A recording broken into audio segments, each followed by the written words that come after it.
Calon Wakil Presiden nomor urut 3 Mahfud MD resmi mengundurkan diri dari jabatannya sebagai Menko Polhukam. Selama 4,5 tahun menjabat sebagai Menko Polhukam, sejumlah kasus besar pernah ditanganinya. Mahfud MD dilantik Presiden Joko Widodo sebagai Menko Polhukam pada 23 Oktober 2019. Sejak itu pula, ia mulai menangani sejumlah permasalahan, terutama terkait penegakan hukum di Indonesia.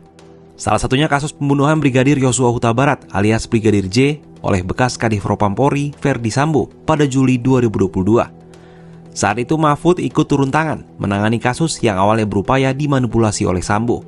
Dengan bekerjasama bersama Polri, fakta sesungguhnya terkuak dari kasus tersebut. Hingga akhirnya Ferdi Sambo divonis hukuman mati oleh pengadilan, meski di tingkat kasasi Mahkamah Agung memutuskan mengubahnya menjadi hukuman penjara seumur hidup. Kasus lain yang ditangani Mahfud soal dugaan transaksi janggal 349 triliun rupiah di Kementerian Keuangan. Untuk menuntaskan kasus ini, Mahfud membentuk Satuan Tugas Tindak Pidana Pencucian Uang guna menangani transaksi mencurigakan 349 triliun rupiah. Salah satu hasil temuannya ialah penanganan kasus impor emas dengan transaksi keuangan mencurigakan sebesar 189 triliun rupiah.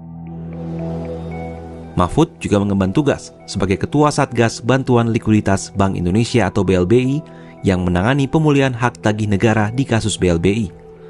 Memimpin Satgas sejak 2021, total estimasi aset 35,1 triliun rupiah berhasil dikembalikan kepada negara.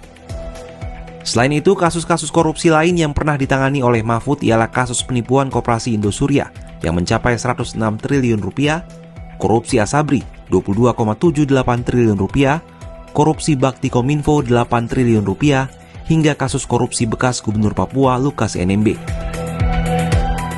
Selain menjadi Menko Polhukam di Kabinet Indonesia Maju, Mahfud beberapa kali mendapat kepercayaan sebagai Menteri Sementara atau ad interim maupun Pelaksana Tugas atau PLT. Mahfud pernah ditunjuk sebagai Menteri Pendayagunaan Aparatur Negara dan Reformasi Birokrasi atau Menpan RB ad interim, mengisi jabatan yang ditinggalkan almarhum Cahyokumolo. Mahfud juga pernah ditugaskan menduduki jabatan Menteri Dalam Negeri ad interim ketika Menteri Definitif Tito Karnavian melakukan diplomasi ke Singapura pada 2020. Penanggung jawab untuk Tim Penyelesaian Non-Yudisial Pelanggaran HAM Berat Masa Lalu atau Tim PPHAM, dan terbaru, Jokowi menugaskan Mahfud MD untuk menangani persoalan kedatangan pengungsi Rohingya ke Aceh yang memunculkan penolakan dari warga lokal.